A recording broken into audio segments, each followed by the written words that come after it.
Hello everyone, welcome to my YouTube channel qualifying site. তো দেখো, আমরা কনস্টিটিউশন অফ ইন্ডিয়ার প্রিয়াম্বেল চ্যাপ্টারটা শেষ করেছিলাম। তো আজকে আমাদের টপিক হচ্ছে হিস্টোরিক্যাল আন্ডারপিনিংস। তো এখানে আমরা কি পড়বো, যে এই যে আমাদের সবাই বুঝতে পারছো আমরা ইন্ডিয়ান পলিটিতে কি পড়ি, আমরা ইন্ডিয়ান কনস্টিটিউশন পড়ি। তো এই যে আমাদের আজকের যে মডার্ন ডে কনস্টিটিউশন, এই যে আমাদের মডার্ন ডের যে গভর্নেন্স সিস্টেম, এটা কিভাবে এসছে, তো সেটা বোঝার জন্য কি পড়তে হবে না, হিস্টোরিক্যাল আন্ডারপিনিংস পড়তে হবে। অর্থাৎ মানে দেখো, একটা টাইম তোমরা সবাই জানো যে ব্রিটিশরা একটা টাইমে ইন্ডিয়াতে শাসন করতো। তো তার মানে ওই টাইমে কিভাবে লিগাল প্রসেস চলতো, কিভাবে পলিটিক্যাল প্রসেস চলেছে, এবং তারপরে একটা টাইমে গিয়ে আমরা কিভাবে স্বাধীন হয়েছি, এবং তারপরে আমরা কিভাবে গিয়ে আমরা নিজেদের কনস্টিটিউশন বানিয়েছি, সেই প্রসেসটা বোঝার জন্য আমাদের এই চ্যাপ্টারটা পড়তে হবে। আমাদের এক্সাম পয়েন্ট অফ ভিউতে খুবই ইম্পর্টেন্ট কি হিস্টোরিক্যাল আন্ডারপিনিংস। তো চলো শুরু করা যাক।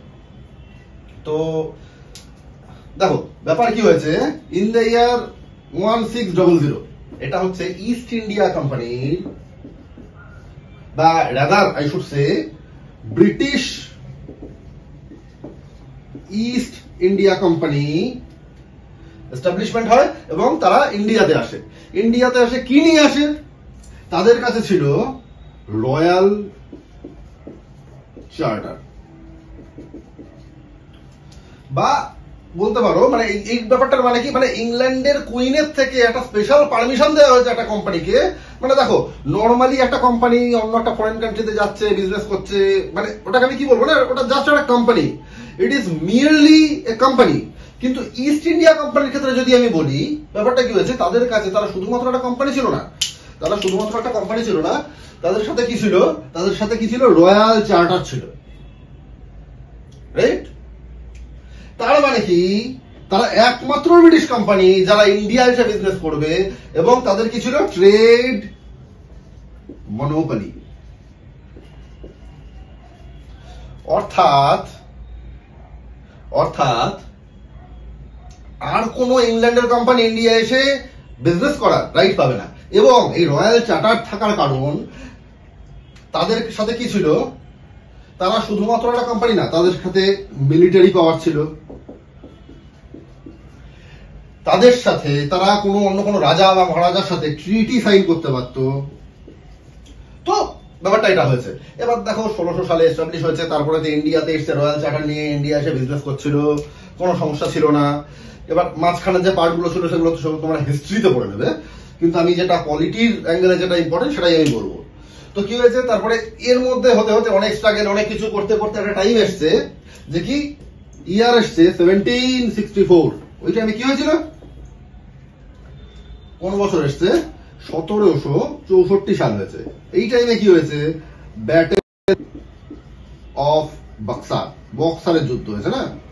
তো ইতিহাস তোমরা পড়েছো। এবার এরপরে কি হয়েছে, ইস্ট ইন্ডিয়া কোম্পানির প্রচুর মুনাফা হয়েছে, অনেক হয়ে গেছে, ঠিক আছে। কিভাবে, যে এরপরে ধরো, তো আমরা কি দেখলাম না, এই যে 1764 এ ব্যাটেল অফ বক্সার হয়েছে, বক্সারের যুদ্ধ হয়েছে, এবং তাতে কি হয়েছে, east India company huge profit gain করেছে, হয়েছে। তাতে অ্যাকচুয়ালি হওয়ার কথা কি, হওয়ার কথা এটা, ইস্ট ইন্ডিয়া কোম্পানির প্রচুর প্রফিট হওয়া উচিত, অনেক বড় লোক হয়ে যাওয়া উচিত। কিন্তু in spite of that, East India company 1 million ডেবিটে চলে গেছে, রাইট? উল্টো অনেক টাকা লস হয়ে গেছে, রাইট? এর কারণ কি, এর কারণ করাপশন। কারণ কি, তখনকার যারা ইস্ট ইন্ডিয়া কোম্পানির যারা উঁচু লেভেলের অফিসার ছিল, তারা নিজেদের কোম্পানি ট্রেডের তুলনায় প্রাইভেট ট্রেড বেশি করতো, রাইট? তো এইসব ব্যাপারে তোমরা ধরো হিস্ট্রিতে পড়ে নেবে। তো মোরাল অফ দ্য স্টোরি আমি এটা বলতে চাইছি, ইস্ট ইন্ডিয়া কোম্পানি কি হয়েছে, ওই টাইমে 1 মিলিয়ন ডেবিটে চলে গেছে, ধারে চলে গেছে। তো সেই জন্য যেহেতু ওরা গিয়ে কি বলছে, ইংল্যান্ডের গভর্নর পার্লামেন্টে গিয়ে বলছে, যে আমরা তো 1 মিলিয়ন পাউন্ডের ডেবিটে চলে গেছি, তো এভাবে তো কোম্পানি চালানো অসম্ভব হচ্ছে। তো আপনারা ইংল্যান্ডের গভর্নমেন্ট, আপনারা যারা পার্লামেন্ট আছেন, আমি গভর্নমেন্টকে রিকোয়েস্ট করছি যে আমাদের এই 1 মিলিয়ন পাউন্ড দিয়ে আমাদের হেল্প করা হোক। তো তাতে ইন রিপ্লাইতে ব্রিটিশ গভর্নমেন্ট কি বলছে কুইড প্রো কিও। এটা আবার কি জিনিস না, খায় না মাথায় দেয়। এইটা মানে হচ্ছে যে এক হাতে নাও এক হাতে দাও। এই যে আমি যে তোমাকে দেবো, যে 1 মিলিয়ন পাউন্ড, এর এগেনস্টে আমরা কি করব না, এর এগেনস্টে আমরা কিছু পাস করব, কিছু ল। কেন বলছে যে আমরা তোমাদের যে এটা হিউজ, দেখো 70s এর টাইমে 1 million pound is a huge amount. তো এই এত টাকা আমি তোমাদের দেব, তার বিনিময়ে আমি কি করব, তোমাদের কোম্পানিকে কন্ট্রোল এবং রেগুলেট করার জন্য, কি ইস্ট ইন্ডিয়া কোম্পানিকে কন্ট্রোল অ্যান্ড রেগুলেট করার জন্য we shall pass some laws. কি জন্য? ইস্ট ইন্ডিয়া কোম্পানিকে কন্ট্রোল এবং রেগুলেট করার জন্য আমরা কিছু আইন বানাবো, যাতে তোমরা যা খুশি তাই না করতে পারো, রাইট? এই লগুলোকেই আমি বলবো রেগুলেটিং অ্যাক্ট। Regulating act. তো দেখো, সবার প্রথম ফার্স্ট টাইম ইন ইন্ডিয়াতে কি ইন্ট্রোডিউস হচ্ছে, ডক্ট্রাইন অফ চেকস অ্যান্ড ব্যালেন্সেস। মানে কেউ আরবিট্রারি কোনো কিছু করতে পারে না, তোমার উপর কেউ আছে, রাইট? তো এবার তাহলে কি, আমরা তো ইস্ট ইন্ডিয়া কোম্পানিকে কন্ট্রোল করার জন্য রেগুলেটিং অ্যাক্ট পাস করবো। তো প্রথম রেগুলেটিং অ্যাক্ট তাহলে কোনটা, সেটাই আমরা করবো, যে কি রেগুলেটিং অ্যাক্ট অফ 1773। কি বলবো, ব্রিটিশ পার্লামেন্ট বা ব্রিটিশ গভর্নমেন্ট কি করছে, কিছু ল পাস করছে, কিসের জন্য, ইস্ট ইন্ডিয়া কোম্পানিকে কন্ট্রোল করার জন্য। তো তার জন্য প্রথম লটা কি বানালো, প্রথম রেগুলেটিং অ্যাক্ট অফ 1773। এবার দেখা যাক এই 1773 রেগুলেটিং অ্যাক্টে করতে কি চাইছে, রাইট? তো এটার জন্য না আমাকে তখনকার দিনের ইন্ডিয়ার যে শাসন ব্যবস্থা তার একটা বেসিক আইডিয়া থাকা দরকার। সেটা আমি তোমাকে বলছি যে এইটা ধরে নাও একটা ইন্ডিয়া, রাইট? তো এইখানে ইন্ডিয়াতে ব্রিটিশদের there were 3 zones of power. 3টে জোন থেকে তারা সবকিছু মানে অ্যাডমিনিস্ট্রেশন কন্ট্রোল করতো। এক ছিল, এখানে ছিল বেঙ্গল, এখানে ছিল বম্বে, এবং সাউথে ছিল মাদ্রাস। এবং এই 3টে জোনে প্রত্যেকের নিজস্ব আলাদা আলাদা গভর্নর ছিল। তো বেঙ্গলে ছিল গভর্নর অফ বেঙ্গল, মাদ্রাসেও ছিল গভর্নর অফ মাদ্রাস, এবং সিমিলারলি বম্বেতেও গভর্নর অফ বম্বে।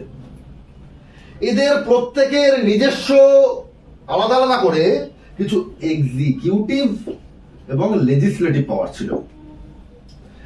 এরও গভর্নর অফ মাদ্রাসেরও নিজের এক্সিকিউটিভ কিছু লেজিসলেটিভ পাওয়ার ছিল, এখানেও কিছু এক্সিকিউটিভ লেজিসলেটিভ পাওয়ার ছিল।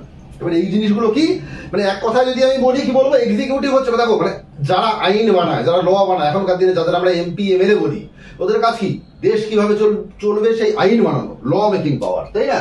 তো যারা ল বানায় তাদেরকে এক কথায় আমি বলবো লেজিসলেচার, এবং যারা সেই ল ইমপ্লিমেন্ট করছে, যে কোনো একজন অফিসার, যে কোনো একজন আইপিএস, আইএএস, পুলিশ, সিবিআই, যে কোনো কেউ যারা ল ইমপ্লিমেন্ট করছে তাদেরকে আমি বলবো এক্সিকিউটিভ। তো প্রত্যেকটা গভর্নরের ইন্ডিভিজুয়ালি তাদের নিজের জোনের মধ্যে এক্সিকিউটিভ এবং লেজিসলেটিভ পাওয়ার ছিল। তারা নিজেই ল বানাতো এবং সেটা ইমপ্লিমেন্ট করতো, রাইট? তাদের প্রত্যেকের ইন্ডিভিজুয়াল পাওয়ার ছিল। এবার এটা কি রেগুলেটিং অ্যাক্ট অফ 1773 আগে পর্যন্ত। এবার এখনকার সিচুয়েশন কি হচ্ছে দেখো,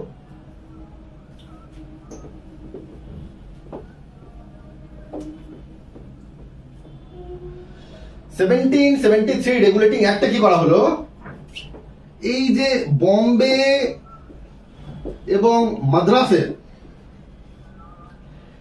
গভর্নরদের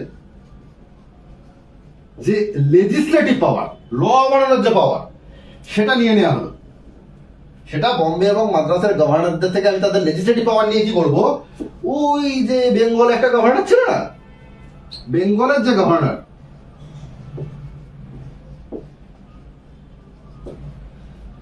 তাকে এই বম্বে এবং মাদ্রাসের গভর্নরের লেজিসলেটিভ পাওয়ার নিয়ে তাকে বেঙ্গল অফ গভর্নরকে আমি দিয়ে দেবো। প্রথম স্টেপ কি দাঁড়ালো, দেখো এটা কি হচ্ছে না, সবার প্রথমে আমি কি দেখলাম, যে ইন্ডিয়া অ্যাকচুয়ালি একটা ডিসেন্ট্রালাইজ ফর্মে ছিল। তো তারপরে কি পার্লামেন্ট রেগুলেটিং অ্যাক্ট আনলো। রেগুলেটিং অ্যাক্টে সবার প্রথম স্টেপ কি করছে, যে 3টে জোনে আলাদা আলাদা গভর্নর ছিল, তারা নিজের এরিয়াতে নিজের মতো করে ল পাস করতো, নিজের মতো করে ইমপ্লিমেন্ট করতো। কিন্তু কি হলো 1773 পর থেকে, যে বম্বে এবং মাদ্রাসের গভর্নরদের যে ল মেকিং পাওয়ার, লেজিসলেটিভ পাওয়ার, ওটা নিয়ে আমি বেঙ্গলের গভর্নরকে দিয়ে দেবো। সেকেন্ড স্টেপ কি, এই যে বেঙ্গলের গভর্নর, তার মানে কি বাকিদের থেকে একটু বেশি পাওয়ারফুল হয়ে গেল না? এখন তো জাস্ট মিয়ারলি গভর্নর থাকলো না, টোটাল জোনে 3টে জোনেরই লেজিসলেটিভ পাওয়ারটা আলাদা চলে এসছে। তো কি হবে, বেঙ্গলের গভর্নরকে না আমি আর বেঙ্গলের গভর্নর বলবো না, তাহলে কি বলবো? তো বেঙ্গলের গভর্নরকে এবার আমি বলবো governor general of Bengal.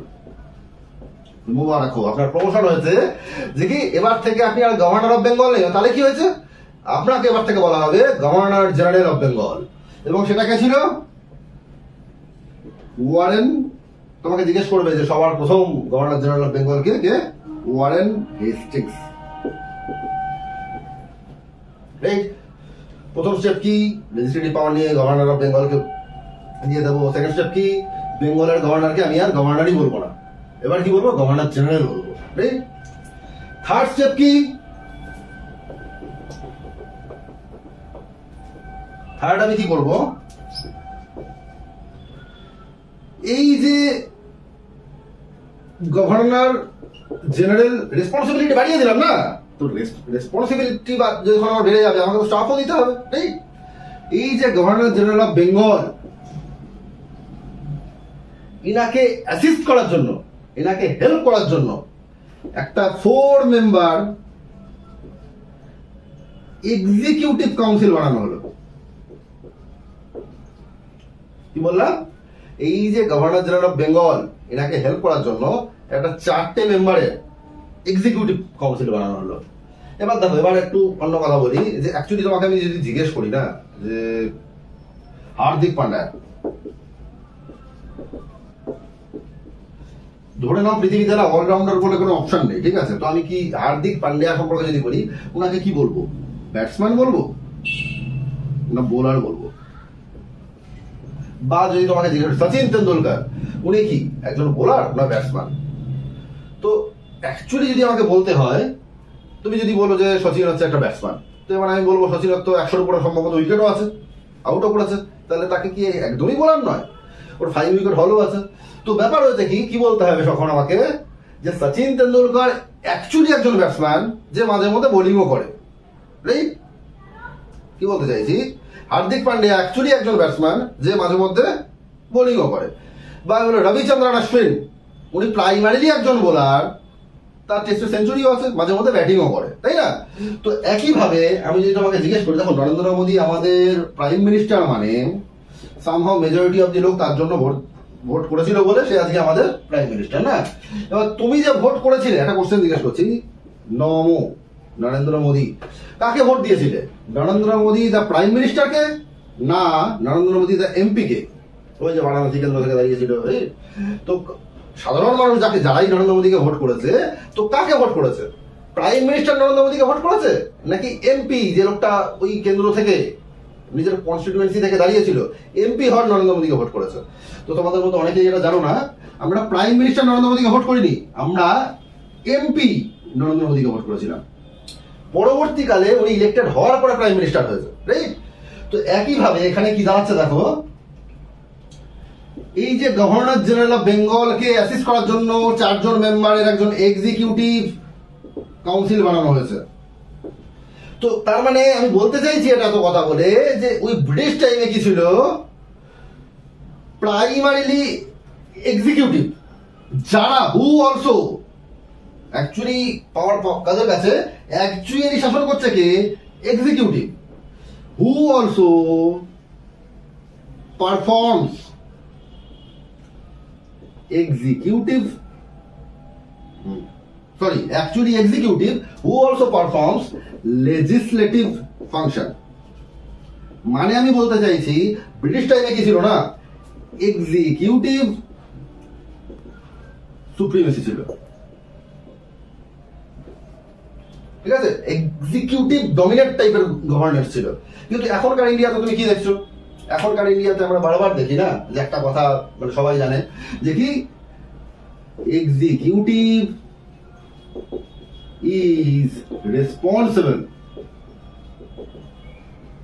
Two the legislature. মানে একটা এক্সিকিউটিভ, একটা পুলিশ সেটাই করতে পারে যেটা ল আছে। মানে আজকে যদি ল হয়ে যায় যে কালকে থেকে মশা মারলে তোমাকে পানিশমেন্ট মানে হবে, তো তাহলে পুলিশকে সেটাই ফলো করতে হবে। সে কোশ্চেন করতে পারে না এই লটা কেন হচ্ছে বা কি হচ্ছে, যেটা ল আছে এক্সিকিউটিভ সেটাই ফলো করবে। আজকে আমাদের মিনিস্টাররা, ক্যাবিনেট মিনিস্টাররা যাই কিছু হয়ে যাক, ইন দি এন্ড গিয়ে তারা অ্যান্সারেবল কোথায়? পার্লামেন্টে, লেজিসলেচারের কাছে। তো তাহলে আমার বক্তব্য, এই যে একটা টাইমে ইন্ডিয়াতে কি ছিল, ব্রিটিশ টাইমে এক্সিকিউটিভ সুপারমেসি ছিল, এখন কি আছে? এখন লেজিসলেটিভ সুপারমেসি আছে। তো এই পুরো ব্যাপারটা যে উল্টো কি হয়ে গেল, কিভাবে এই যে ওয়াক্ত বদল গেছে, হালাত বদল গেছে, জজবাত বদল গেছে, এই ব্যাপারটা কিভাবে হয়ে গেল, এই জিনিসটা পড়ার জন্যই আমরা কি করছি, এই যে হিস্টোরিক্যাল আন্ডারটেকিংস করছি।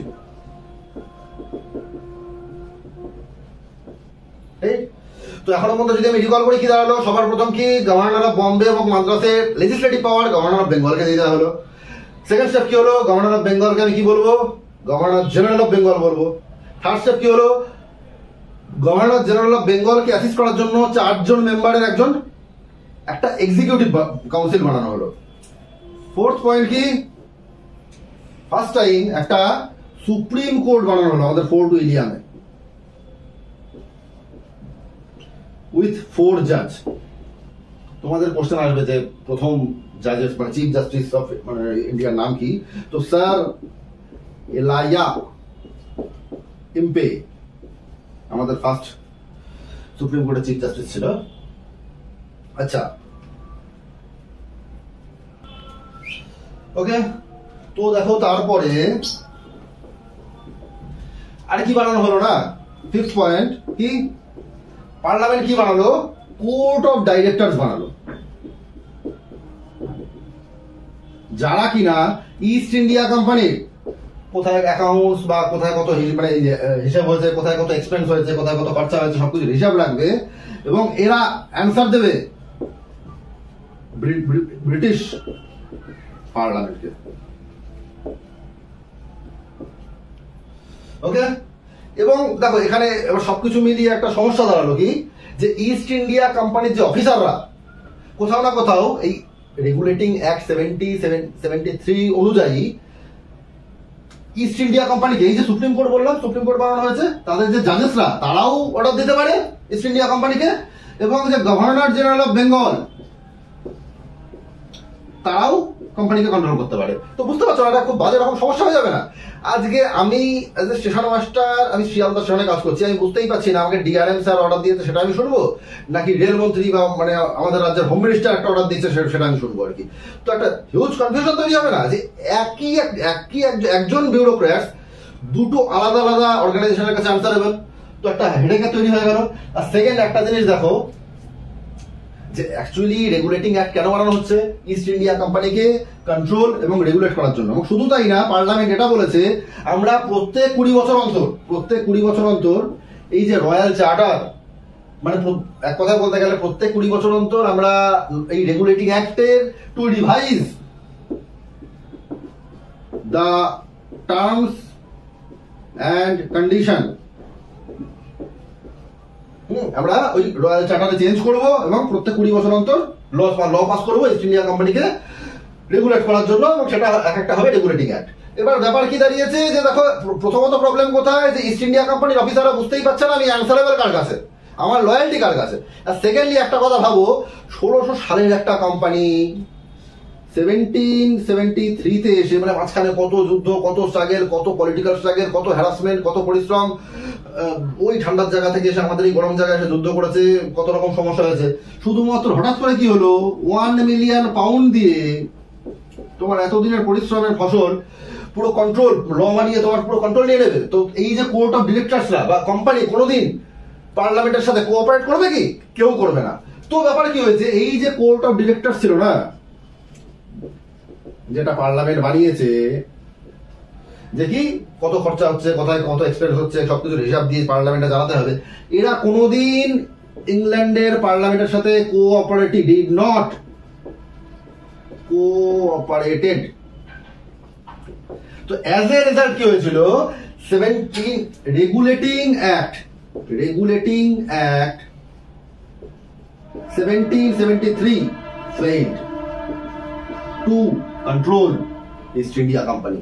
তো আজকে আমরা দেখলাম হিস্টোরিক্যাল আন্ডারপিনিংস এর প্রথম পার্ট কি রেগুলেটিং অ্যাক্ট অফ 1773, পরের পার্ট আমরা পরের ভিডিওতে আসছি। নমস্কার।